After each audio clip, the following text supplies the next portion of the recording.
नमो अरिहंताणं नमो सिद्धाणं नमो आयरीयाणं नमो वज्झायाणं नमो लोये सौसाहूणं सिद्धं शुद्धं परमीय जिणिन्दवर्णेमि चन्दमकलङ्कं गुणरयणभूषणोदयं जीवस्य परुवणं वोच्छम्। 1008 श्री मूलनायक आदिनाथ भगवान की जय। 1008 श्री गोमटेश्वर बाहुबली भगवान की जय। द्वासांग जिनवाणी माता की जय।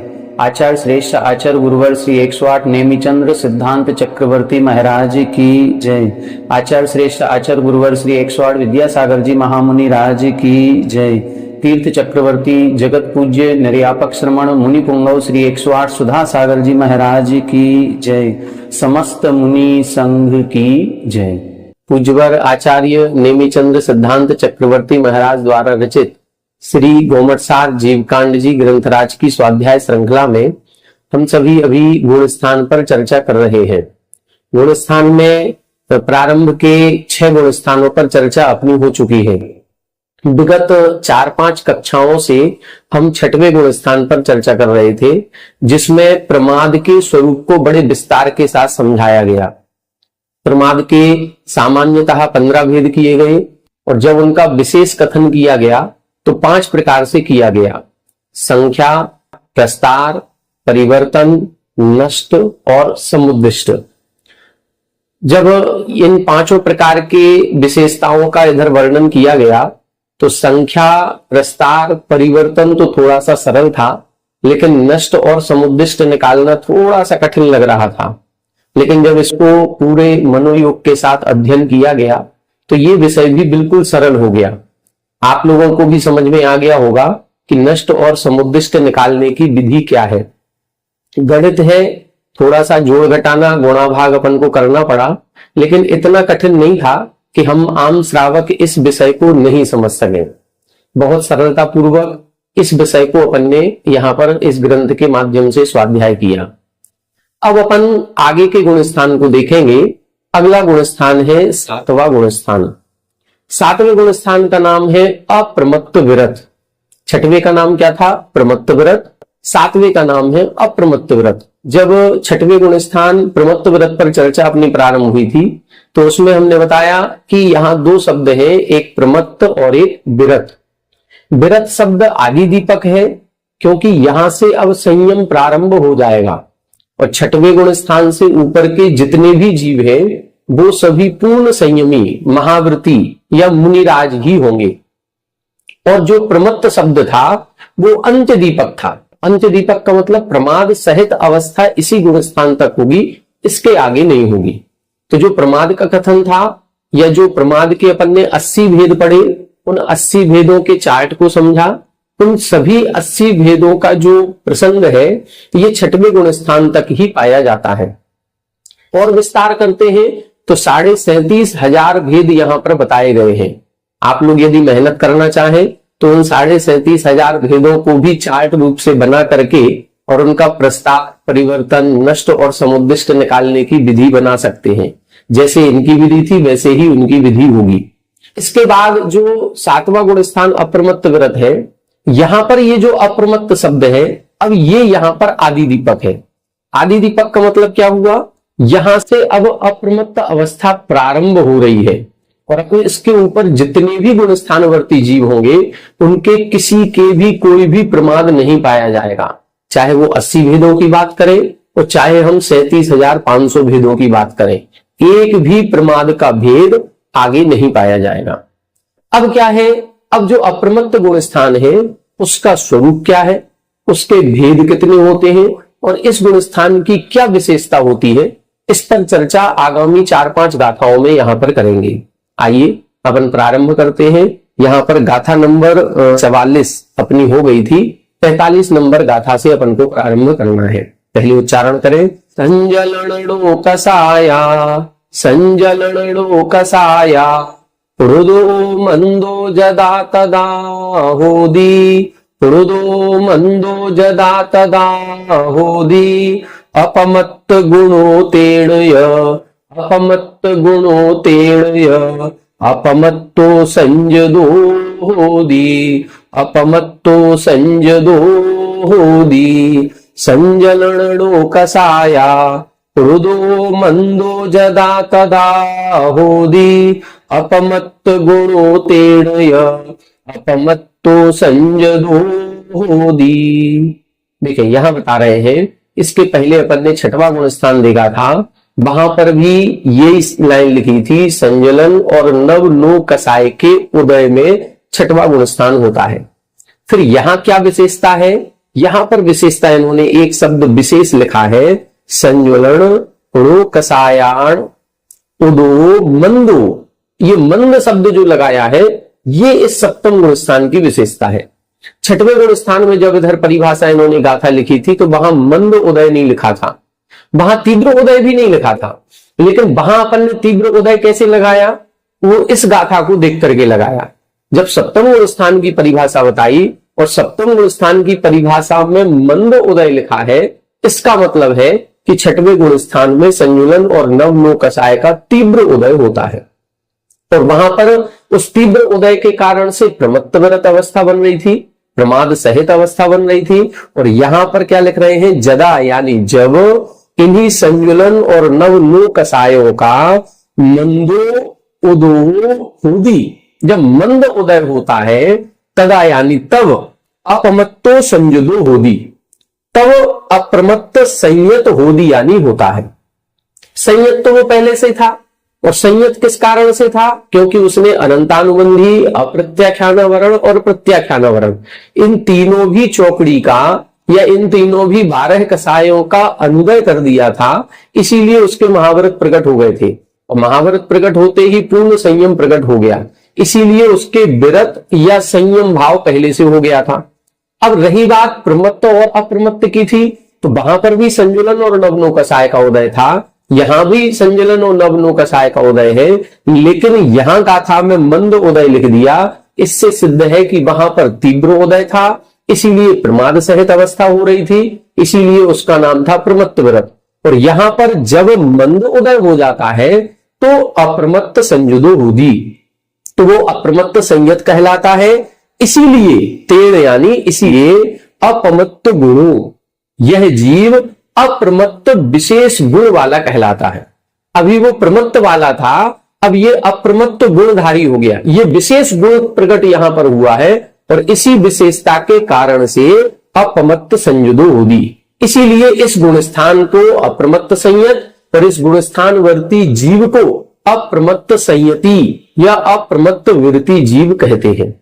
तो ये इधर इन्होंने 7वें गुण स्थान की परिभाषा बताई, इसको याद रखना है, बिल्कुल सरल परिभाषा है। जहां पर संजुलन और नव नो कसाय का मंद उदय होता है उसे हम सप्तम गुण स्थान अप्रमत्त व्रत गुण स्थान कहते हैं। अब इसकी क्या विशेषता है ये आगे की गाथा में स्पष्ट कर रहे हैं। देखें, रट्ठा से पमादो वय गुणशीलोली मंडियोणाणी वय गुणशीलोली मंडियोणाणी अणुव समो अखबो झाण लीणो अपमत्तो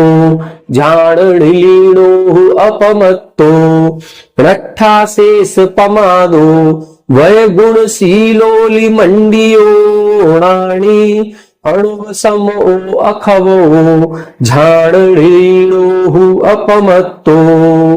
देखें, अब यहां पर बता रहे हैं, यहां अप्रमत्त व्रत गुण स्थान के अब अपन को 2 भाग करने हैं। अप्रमत्त संयत जो जीव होता है सप्तम गुण स्थान के 2 भाग करते हैं। एक भाग होता है स्वस्थान अप्रमत्त व्रत और एक भाग होता है सातिशय अप्रमत्त व्रत। अंतर क्या होता है? स्वस्थान और सातिशय। अपन ने सभी ने, हमने जब पहला गुण स्थान आपको मिथ्यात्व गुण स्थान बताया था, तब भी ऐसे मिथ्या दृष्टि जीव के भी दो भेद बताए थे, स्वस्थान मिथ्या दृष्टि और सातिशय मिथ्या दृष्टि। स्वस्थान मिथ्या दृष्टि उसे कहा था जो 5 प्रकार की लब्धियां सम्यक दर्शन प्राप्त करने के पूर्व होती है। तो जो प्रथम क्षेयोपशम लब्धि, देशना लब्धि, विशुद्धि लब्धि और प्रायोग्य लब्धि, यहां तक जो जीव स्थित रहते हैं, मतलब ये चारों लब्धियां करते रहते हैं लेकिन करण लब्धि नहीं कर पाते हैं, ऐसे जीवों को हम स्वस्थान मिथ्या दृष्टि जीव कहते हैं। ये मिथ्यात्व में ही थे, मिथ्यात्व में ही है और अभी मिथ्यात्व में ही रहेंगे, वो है स्वस्थान मिथ्या दृष्टि।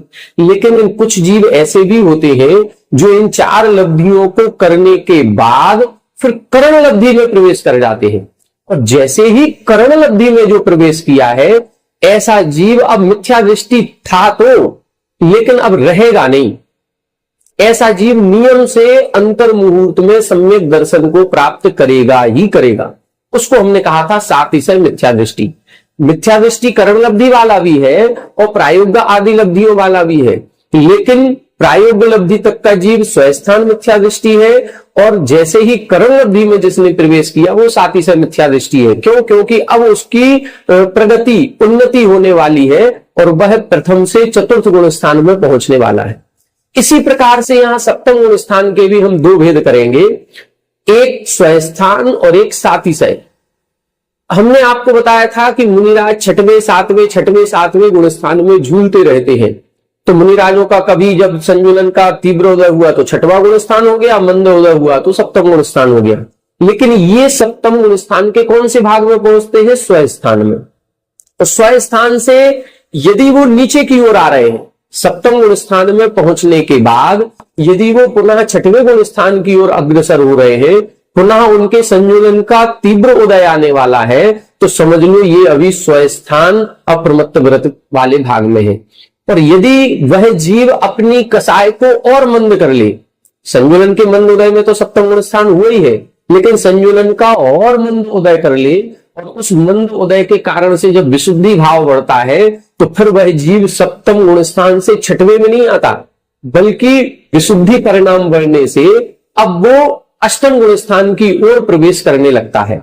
मतलब वह अब यहां करण लब्धि प्रारंभ कर देता है। तो वो करण लब्धि कौन सी होगी? इसको बोलते हैं अधकरण। जो सातिशय अप्रमत्त व्रत है, इस सातिशय अप्रमत्त व्रत का दूसरा नाम अपन अधकरण भी कहते हैं, क्योंकि 3 करण किए जाते हैं। 3 करण रूप परिणाम है, एक अधकरण, एक अपूर्वकरण और एक अनिवृत्तिकरण। ये 3 करण सम्यक दर्शन प्राप्त करने के पूर्व भी किए जाते हैं। और अब यहां 7वें गुण स्थान का जो सातिशय अप्रमत्त व्रत है, अपूर्वकरण और अनिवृत्तिकरण, ये जो 8वां 9वां गुण स्थान है, ये तीनों भी करण के परिणाम है। ये करण के परिणाम क्यों किए जा रहे हैं?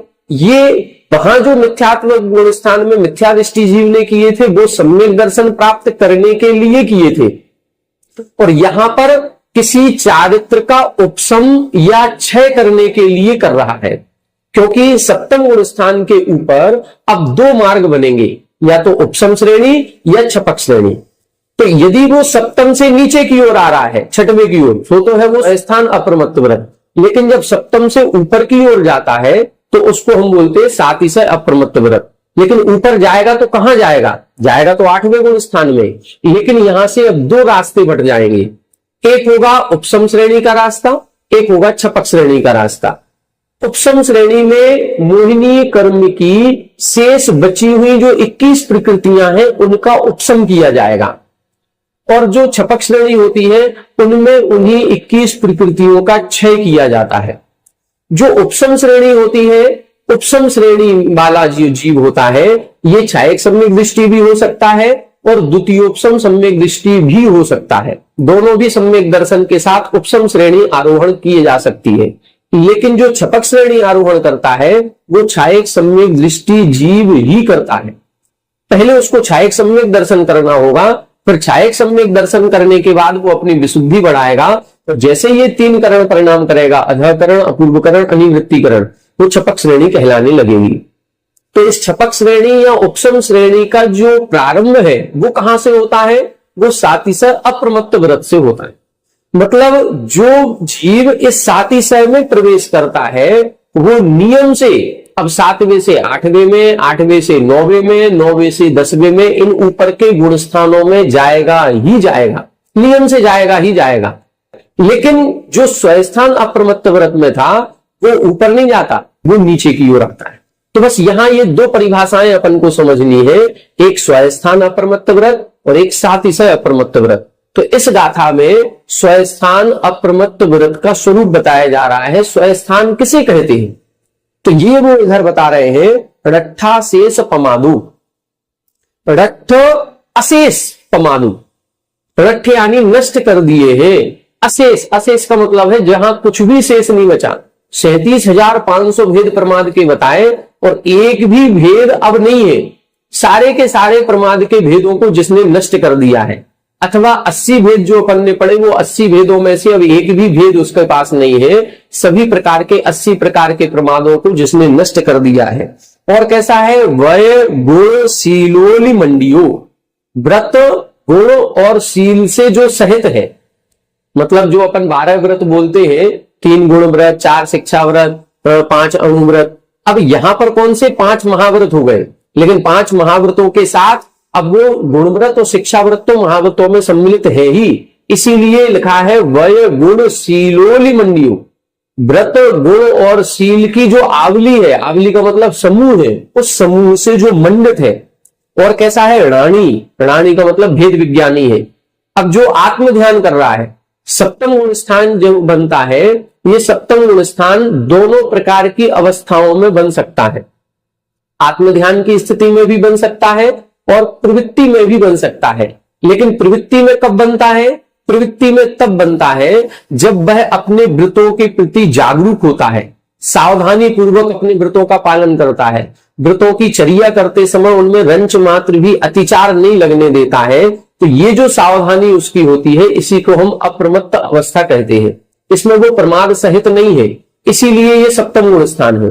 दूसरा सप्तम गुण स्थान, जब मुनिराज सामायिक आदि करते हैं तो सामायिक आदि करते समय भी सप्तम गुण स्थान बन जाता है। तो इधर लिख रहे हैं दोनों ही बातें। रानी भेद विज्ञानी है, जिसको भेद विज्ञान है शरीर का और आत्मा का, स्व का और पर का, जिसको भेद विज्ञान प्रकट हुआ है। और कैसा है, झाण ऋलीनो, झाण ऋलीनो यानी ध्यान में जो लीन हो रहा है। मतलब अपन जो मुनिराजों का या सच्चे गुरु का जब अपन लक्षण पढ़ते हैं तो अपन ने समंत्र भद्राचार्य महाराज का रत्नकंडक श्राप्ताचार पढ़ा होगा। वहां सच्चे गुरु का जहां लक्षण बताया गया, वहां पर उन्होंने लिखा है ज्ञान ध्यान तपो रक्ता, ज्ञान में, ध्यान में और तपस्या में जो लीन रहते हैं। तो वही चीज इधर कह रहे हैं, रानी यानी ज्ञान में लीन है और झाण लीनो, और हमेशा ध्यान में भी लीन बने रहते हैं। और कैसे हैं, अणुव समो अखबो, बस ये दो जो विशेषण दिए हैं ये मुख्य है। अणुव समो अखबो, जब अणुव सम मतलब किसी भी प्रकृति का उपशम नहीं कर रहे हैं, और अखबो किसी भी प्रकृति के क्षय के लिए भी उद्यत नहीं हो रहे हैं। तो ऐसे जो अपमत्तो, ऐसा जो अप्रमत्त व्रत होता है उसको स्वस्थान अप्रमत्त व्रत कहते हैं। ये स्वस्थान अप्रमत्त व्रत की परिभाषा बता रहे हैं। ये जितने भी विशेषण इधर दिए हैं, रट्ठा शेष पमादो, झाण लीलो, रानी, वय गुण शील मंडियो, ये जितने विशेषण है ये तो स्वस्थान में भी है और सातिशय में भी है। लेकिन इन दोनों में अंतर क्या होगा, स्वस्थान और सातिशय में, ये विशेषण अणुव समूह अखबो, जहां पर 21 प्रकृतियों का उपशम करने के लिए उद्यत नहीं हो रहा है और न 21 प्रकृतियों का क्षय करने के लिए उद्यत हो रहा है, बस उसको बोलेंगे हम स्वस्थान। और जहां पर 21 प्रकृतियों का उपशम या क्षय करने के लिए उद्यत होने लगता है, अधःकरण के परिणाम होने लगते हैं, उसको बोलते हैं हम सातिशय अप्रमत्त व्रत। तो बस दो मार्ग अपन को समझने हैं। इसको छोटा सा उदाहरण देकर के हम बोर्ड के माध्यम से आपको समझा दे रहे हैं, उससे और अच्छे से आपको क्लियर हो जाए। देखें यहां अपन देखें, माना कि ये सप्तम गुण स्थान का काल है, ठीक है। हमने आपको बताया था जितना समय अपन को छठवें गुण स्थान में लगता है उससे आधा समय सप्तम गुण स्थान का काल होता है। सप्तम गुण स्थान के ऊपर भी जो समय है वो सभी गुण स्थानों का काल अंतर्मुहूर्त है, और हर गुण स्थान का काल पूर्व की अपेक्षा लगभग लगभग आधा आधा आधा होता जाता है। हीन हीन हीन कहा गया है। अब ये जो सप्तम गुण स्थान का काल है, तो यहां से लेके यहां तक ये सप्तम गुण स्थान है। इस तरफ आएंगे तो ये छठवां गुण स्थान, और इस तरफ जाएंगे तो ये आठवां गुण स्थान, इधर आठवां, ये सातवां और ये छठवां। अब देखें यहां अपन ने बीच में ये पार्टीशन कर दिया। कोई जीव यहां छठवें से सातवें में पहुंचा है और सातवें से पुनः छठवें की ओर अग्रसर है, तो इसको बोलेंगे हम स्वस्थान।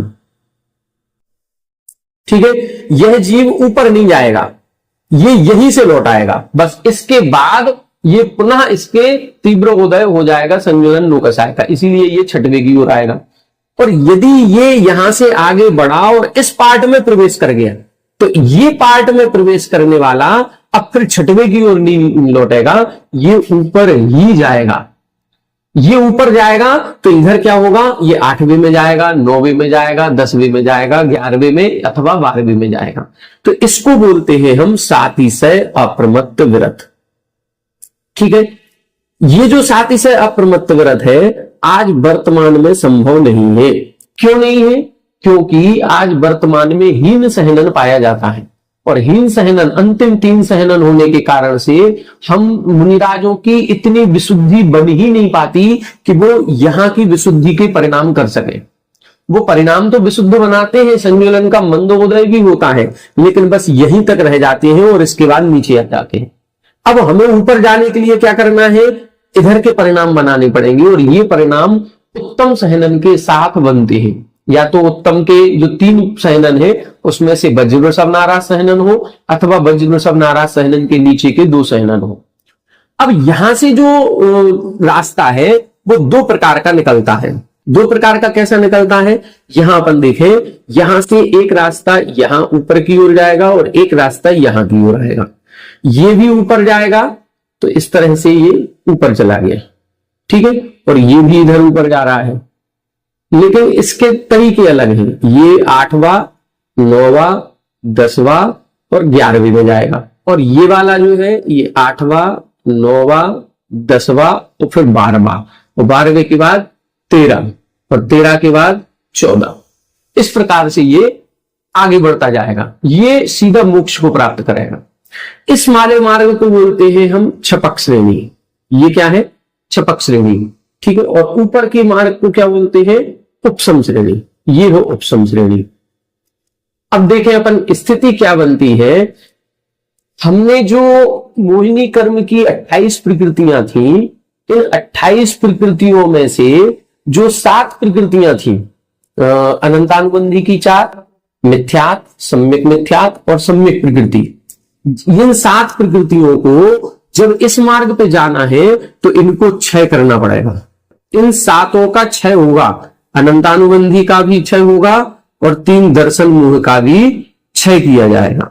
जब ये 7 का क्षय हो जाएगा तब जाकर के ये छायक सम्यक दृष्टि होगा, और छायक सम्यक दृष्टि ही छपक श्रेणी आरोहण कर सकता है। ये जो छायक सम्यक दृष्टि है ये उपसम श्रेणी भी चढ़ सकता है, लेकिन उपसम श्रेणी को चढ़ने के लिए एक और जीव भी हो सकता है जिसको हम द्वितीयोपसमिक सम्यक दृष्टि कहते हैं। ठीक है, द्वितीयोपसमिक सम्यक दृष्टि क्या कहलाता है, कुछ जब हमने सम्यक दर्शन के बारे में कुछ चर्चाएं की थी तब भी 1-2 लोगों के प्रश्न हमारे पास आए थे कि ये समझ नहीं आया द्वितीयोपसम क्या कहलाता है। इसको भी आज अपन समझ लेते हैं। द्वितीयोपसम सम्यक दर्शन और छायक सम्यक दर्शन, केवल सप्तम गुण स्थान के ऊपर ये 2 ही सम्यक दर्शन पाए जाते हैं। 2 के अलावा तीसरा सम्यक दर्शन नहीं है, प्रथमोपसम भी नहीं है और क्षयोपसम भी नहीं है। ये 2 सम्यक दर्शन के साथ ही ऊपर के गुण स्थानों में जाते हैं। उपसम श्रेणी में ये दोनों भी जीव जाते हैं, द्वितीयोपसम वाला भी और छायक वाला भी, और छपक श्रेणी में केवल छायक सम्यक दृष्टि जीव ही आगे बढ़ता है। द्वितीयोपसम वाला जब ऊपर जाएगा या छायक वाला जब उपसम श्रेणी में जाएगा तो इधर वो क्या कर रहा है, जो चारित्र मोह की 21 प्रकृतियां बची हैं, 21 कौन सी, इन 7 को छोड़ करके, अप्रत्याख्यानावरण, प्रत्याख्यानावरण, संज्वलन की और नवलोकसाय की, ये जो 21 प्रकृतियां हैं, अभी अपन ये सप्तम गुण स्थान में है तो अपन ने इनको अनुदय किया है। इनका उपशम नहीं किया, न इनका क्षय किया। अनुदय का मतलब क्या होता है? हमने आपको एक ये उदाहरण देकर के बताया था कि ये मान लो अपनी टंकी है और उधर से पाइपलाइन से ये पानी इधर आ रहा है।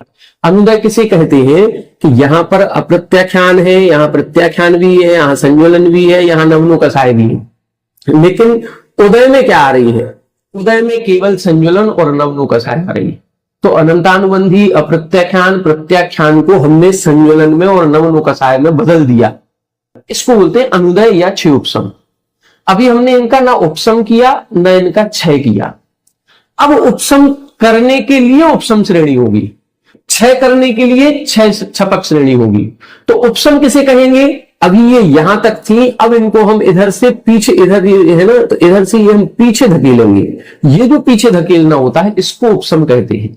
तो अब हम जब ऊपर उपशम श्रेणी में चढ़ेंगे तो ये जो उदयावली में अभी अप्रत्याख्यान प्रत्याख्यान है, अनंतानुबंधी है, इनको पीछे धकेलना है। अब इनको पीछे धकेलने के लिए हम क्या करेंगे? द्वितीयोपशम सम्यक दर्शन करेंगे। द्वितीयोपशम सम्यक दर्शन करने के लिए क्या करना पड़ेगा? द्वितीयोपशम सम्यक दर्शन करने के लिए जो छायोपशमिक सम्यक दृष्टि जीव है वह ही द्वितीयोपशम सम्यक दर्शन करता है। छायोपशमिक सम्यक दृष्टि जीव की स्थिति क्या थी? यहां पर मिथ्यात्व भी है, यहाँ सम्यक मिथ्यात्व भी है, यहाँ अनंतानुबंधी भी है, यहाँ सम्यक प्रकृति भी है। लेकिन छायोपशमिक सम्यक दृष्टि जीव के यहां पर मात्र सम्यक प्रकृति का उदय आ रहा है। तो मिथ्यात्व सम्यक मिथ्या सम्यक प्रकृति रूप बदल रहा है और अनंतानुबंधी अप्रत्याख्यान प्रत्याख्यान रूप बदल रही थी। ये थी क्षयोपशम सम्यक दर्शन। जब वो द्वितीयोपशम करेगा तो द्वितीयोपशम में क्या करेगा? जो अनंतानुबंधी अप्रत्याख्यान प्रत्याख्यान रूप हो रही थी वो तो होती रहेगी, लेकिन जो मिथ्यात्व सम्यक मिथ्या सम्यक प्रकृति रूप हो रहा था, अब इन तीनों भी प्रकृतियों को वो पीछे धकेलेगा। बस इन तीनों को पीछे धकेल दिया और फिर यहां पर अनंतानुबंधी का अन्य प्रकृति रूप से अनुदय होकर के, प्रमुख उदय होकर के जो उदय में आ रही है, इसको बोलेंगे हम द्वितीयोपशम। ये किसने किया? ये मिथ्या दृष्टि जीव ने नहीं किया। मिथ्या दृष्टि जीव जब तीन मिथ्यात्व इन प्रकृतियों को दबाता है वो प्रथमोपशम है, लेकिन ये किसने किया? ये छायोपशमिक सम्यक दृष्टि जीव ने किया। और छायोपशमिक सम्यक दृष्टि जीव इन तीन प्रकृतियों को जब दबाता है तो वो द्वितीयोपशम सम्यक दृष्टि कहलाता है। द्वितीयोपशम सम्यक दर्शन के बारे में हमने एक और आचार्य का मत बताया था। ये तो एक आचार्य का मत हो गया कि अनंतानुबंधी यहां तक है, वो अन्य प्रकृति रूप हो रही है, और मिथ्या सम्यक प्रकृति को पीछे धकेल दिया। ये एक आचार्य का मत। दूसरे आचार्य ये कहते हैं कि जब वो छायोपशमिक सम्यक दृष्टि जीव द्वितीयोपशम करता है तो इस अनंतानुबंधी की विसंयोजना करता है। मतलब अनंतानुबंधी यहां की पूरी सत्ता की ही अनंतानुबंधी को खत्म कर देता है और उस अनंतानुबंधी को अप्रत्याख्यान प्रत्याख्यान संयोजन रूप कन्वर्ट कर देता है। तो अनंतानुबंधी है ही नहीं, फिर अनंतानुबंधी की विसंयोजना करके तीन दर्शन को पीछे धकेलता है। अब द्वितीयोपशम किया तो द्वितीयोपशम के लिए दो धाराएं प्रचलित हैं। एक आचार्य कहते हैं कि अनंतानुबंधी की विसंयोजना करके तीन दर्शन मोह का उपशम किया। दूसरी धारा है कि अनंतानुबंधी का अनुदय करके और तीन दर्शन मोह का उपशम करके ये द्वितीयोपशम किया। जो विसंयोजना करके करेगा उसकी सत्ता में अनंतानुबंधी है ही नहीं। अब उसकी सत्ता में जो 28 प्रकृतियां थी उनमें से 24 ही है, क्योंकि ये विसंयोजना हो गई, 4 है ही नहीं। लेकिन जिनके मत में ये अनुदय करके करता है उनके पूरी 28 प्रकृतियां हैं, लेकिन अभी दबाया कितने को है? 3 को दबाया है। अब क्या करेगा? अब जब वो यहां ऊपर जाएगा तो इन पूरी प्रकृतियों को उपशमित करेगा। अब इनको जब उपशमित करेगा तो उसको बोलते हैं हम उपशम श्रेणी। ये उपशम श्रेणी में अब वो इन प्रकृतियों को, जो चारित्र मोह की प्रकृतियां हैं, इनका उपशम करेगा। इसी तरह से जब छपक श्रेणी में जाता है कोई जीव, तो छपक श्रेणी वाला जीव छायक सम्यक दृष्टि होता है। छायक सम्यक दर्शन कब होगा? पहले अनंतानुबंधी की विसंयोजना की और विसंयोजना करने के बाद तीन दर्शन मोह को भी क्षय कर दिया, तो उसकी सत्ता में 7 प्रकृतियां है ही नहीं, केवल 21 प्रकृतियां हैं। तो वो जब छपक श्रेणी में जाएगा तो इन छपक श्रेणी में उन 21 प्रकृतियों को भी नष्ट करेगा। बस यहां से ये दो रास्ते हैं, द्वितीयोपशम वाला और छायक वाला। ये दोनों उपशम श्रेणी भी जा सकते हैं और छायक वाला छपक श्रेणी भी जा सकता है। जो छपक श्रेणी चढ़ता है वो नीचे लौट के नहीं आता, और जो उपशम श्रेणी चढ़ता है वो नियम से इस 11वें गुण स्थान से नीचे गिरेगा तो यहां पर वापस पुनः ये 6वें गुण स्थान तक आ सकता है, 6वें तक भी आ सकता है, और 6वें में आने के बाद 5वें में भी आ जाए, 4थे में भी आ जाए, पहले में भी आ सकता है। तो जैसे जैसे उसके परिणाम बिगड़ते जाएंगे, जैसे जैसे कसायों का और इस मोहिनी कर्म के मिथ्यात्वादी का उदय आएगा, वैसे वैसे वो नीचे के गुण स्थानों को प्राप्त हो सकता है। यदि ये छायक सम्यक दृष्टि है और ऊपर चढ़ा था और छायक सम्यक दर्शन के साथ फिर नीचे लौटेगा, तो ये 4थे गुण स्थान तक ही आएगा, इसके नीचे नहीं आएगा, क्योंकि छायक सम्यक दृष्टि है, उसने 7 प्रकृतियों को तो नष्ट ही कर दिया, तो इसके पहला दूसरा गुण स्थान आदि नहीं बनेगी। तो ये अपन को कुछ विशेषताएं यहां पर समझनी है। इस 11वें गुण स्थान से जो गिरता है, इस गिरने के हमने 2 कारण आपको बताए थे। एक कारण होता है काल क्षय और एक होता है भव क्षय। काल क्षय किसे कहते हैं? इस गुण स्थान का काल समाप्त हो गया। गुण स्थान का काल मान लो 2 सेकंड थे, 2 सेकंड पूरे हो गए। अब पूरे हो जाएंगे तो ये 11वें से 10वें में आएगा, 10वें से 9वें में, 9वें से 8वें में, 8वें से 7वें में, 7वें से 6वें में, ये क्रम क्रम से आएगा। और भव क्षय किसे कहते हैं? इस गुण स्थान का काल तो था 2 सेकंड और आयु बची थी 1 सेकंड, और इस गुण स्थान में पहुंचे, 1 सेकंड रुके और मरण हो गया।